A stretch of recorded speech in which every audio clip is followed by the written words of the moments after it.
Right, so as I covered just the other day, Slovenia had become the first EU state to impose a full arms embargo on Israel. But now they've gone one step further again. Slovenia have taken a step that, whilst in pure trade figures won't make a dramatic impact on Israel's economic ledger, it will in legal and political terms represent a further rupture with the European Union's long-standing approach to Israel's occupation of Palestinian territories. They are, in other words, continuing to heap the diplomatic pressure on the other states to follow suit by the truckload. The government in Ljubljana has now formally prohibited the import of goods produced in Israeli settlements in the occupied West Bank, including East Jerusalem and the Golan Heights. But the value of such imports might be small, the precedent is anything but. This was not an advisory labelling rule. It was not a symbolic parliamentary motion destined to gather dust somewhere. It was a concrete legal measure, binding on importers, enforceable at the border, and explicitly justified as the fulfilment of Slovenia's obligation under international law not to recognise or assist an unlawful situation created by the use of force. That Slovenia had only just imposed a full embargo on arms imports, exports, and transit to and from Israel, the first EU state to do so. This has given the settlement goods ban an added resonance. It makes you wonder, given how fast they seem to be moving on this, what else do they have planned, perhaps? And in a union that has been content to talk of the illegality of settlements whilst continuing to trade with them, one of its smallest members has chosen to act and is shaming the rest of them to a degree that far exceeds its typical clout. It's nice to see leadership coming from somewhere in Europe for a change, isn't it? Right, so the significance of Slovenia's move comes into sharper focus when one considers what is actually being banned here. Israeli settlements are not simply clusters of houses on contested land, after all. They are integrated economic units with agricultural, industrial, and service sectors all plugged into global markets these days. Human Rights Watch's 2016 report Occupation Inc. documented how settlement businesses exploit land, water, and mineral resources seized from Palestinians, benefit from movement restrictions that hobble Palestinian competitors, and pay Palestinian labourers under inferior conditions. In the Jordan Valley, settlers cultivate medjool dates, table grapes, pomegranates, citrus fruits, peppers, cherry tomatoes, fresh herbs like basil, mint, and sage, often using water diverted from Palestinian villages and farms. On the highlands, boutique wineries exist like Sagot and Tura, who produce vintages that win awards abroad. While in the Golan Heights, large-scale operations like Golan Heights Winery operate on occupied Syrian land. The Dead Sea Shore hosts Ahava, the cosmetics company that uses minerals extracted from occupied territory in its beauty products. Industrial zones such as Barkan and Mishor Adumim manufacture plastics, textiles, aluminium goods, and surveillance technology. West Bank quarries supply stone and marble for both Israeli and export construction markets. These goods often leave Israeli ports labelled Made in Israel, concealing their real origin. The European Court of Justice's 2019 Sagot ruling held that EU law requires such products to be clearly labelled as coming from settlements. But in practice, enforcement has been inconsistent, and no major EU state has moved from labelling to outright prohibition. Until now. Slovenia's measures do exactly that, and it has built in provisions to prevent evasion too. Goods routed through third countries or relabelled to disguise their true origin are also covered. The government has tasked relevant ministries with exploring whether to add a prohibition on Slovenian exports to the settlements, closing the loop. The language of the announcement was unambiguous. The ban responds to the ongoing illegal actions by Israel in the Gaza Strip and the occupied Palestinian territory, and implements the international legal principle that states must not recognise as lawful a situation created by serious breaches of preemptory norms, such as the prohibition on acquiring territory by force. This framing matters because it situates the ban in the sphere of foreign policy and non-recognition, which remains primarily a national competence within the EU, rather than in the sphere of common commercial policy, which is the European Commission's preserve. By doing it this way, Ljubljana has sought to insulate itself from the argument that only Brussels can legislate on import bans, and in the process it has set up a potential constitutional confrontation within the EU itself. The ban also gains political and moral force from the fact that Slovenia has coupled it with tangible humanitarian support to Palestinians in Gaza. On August the 6th, the day before the settlement goods announcement, Prime Minister Robert Golob's office confirmed the dispatch of a fourth aid package to the enclave to be delivered via Jordan. Previous shipments in February and November of 2024 contained food, baby supplies, sanitation materials, and shelter equipment. The government's statement described the humanitarian situation in Gaza as catastrophic and rapidly deteriorating. But by using Jordan as a conduit, Slovenia has tried to navigate the practical obstacles posed by Israel's control of Gaza's crossings and the periodic closures that have delayed or blocked aid convoys. It's also made a point of insisting that aid be distributed by UN agencies only and established humanitarian partners, not ad hoc private actors, the likes of the GHF, for example, both to ensure neutrality and to avoid the chaotic and all too often deadly scenes that have accompanied such distributions in recent months. Whether all of Slovenia's aid reaches its intended recipients is, of course, open to question, given how Israel is blocking aid and given the volatility of the access arrangements. But the commitment to keep sending it still stands in marked contrast to the performative gestures that too often pass for solidarity in international politics. For these twin tracks, sanctions on the occupying power, aid to the occupied, set Slovenia apart in the EU context. The Union's formal position is that it does not recognise Israeli sovereignty over territories occupied in 1967, considers the settlements illegal under international law, and views them as an obstacle to peace. It has required the labelling of settlement products to that effect since 2015. But in practice, it has treated the matter as one of consumer information, not legal violation, and it has not moved to ban the trade. The European External Action Service issues statements deploring settlement expansion. The Commission defends the association agreement with Israel as a tool for engagement, and member states with deep political, economic or security ties to Israel, like Germany or the Czech Republic or Hungary, have little appetite for sanctions at all. So against that backdrop, Slovenia's leap from labelling to prohibition is more than a symbolic act. It creates a divergence in the single market's treatment of a class of goods and dares Brussels either to tolerate the inconsistency or to challenge the measure and risk being seen as defending trade with illegal settlements against a member acting on international law. So the potential ramifications extend well beyond the institutional here. Slovenia's example hands a concrete precedent to governments and parliaments elsewhere in Europe that have flirted with similar measures but not quite gone that far, shied away a little bit. Ireland's Occupied Territories Bill, passed by both houses in 2018, has languished in limbo for fear of an EU competence clash. Ljubljana's foreign policy framing here may give Dublin the legal cover to revive that now. In Spain, left-wing ministers in the Sumar alliance, part of the governing coalition, have openly supported boycotts of settlement goods.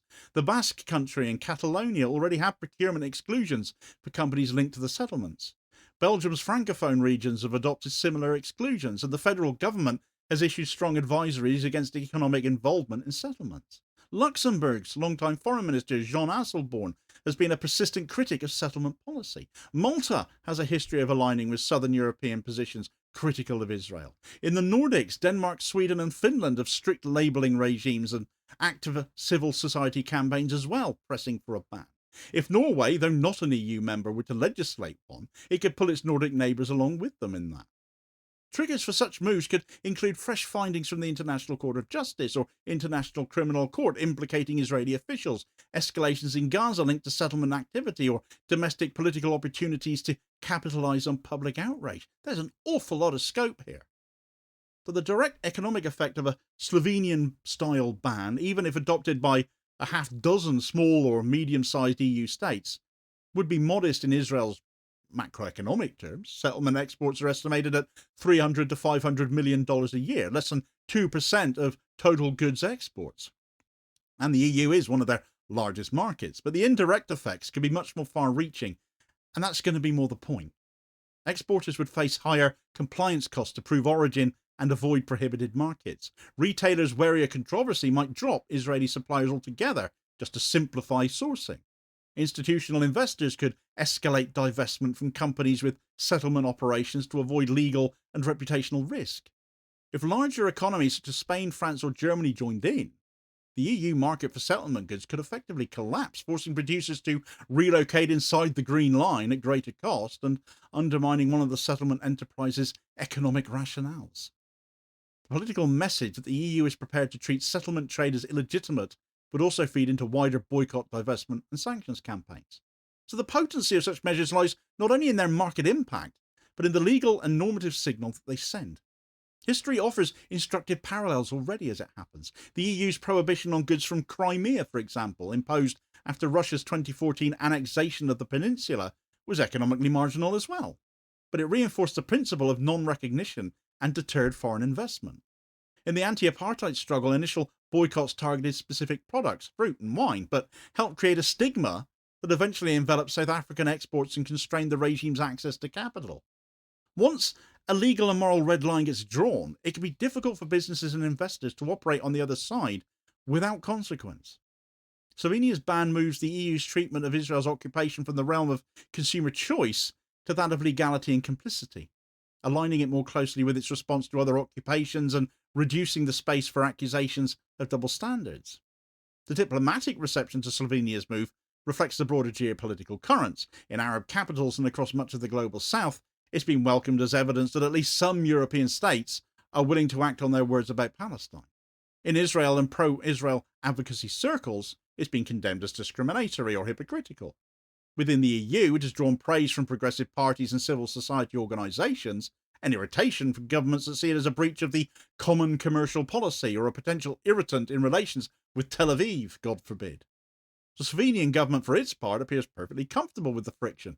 It's presented itself as a principled small state prepared to lead by example, to assert its foreign policy autonomy within the EU framework that it's a part of, and to align its trade practices with its reading of international law. There are also domestic political dividends here. For a government that is invested in projecting an image of Slovenia as a responsible international citizen, active in climate diplomacy and supportive of multilateral institutions and vocal on human rights, the ban and the aid packages offer a coherent narrative. They show consistency between condemning violations of international law and taking measures to avoid complicity, between decrying humanitarian crises and contributing to alleviating them.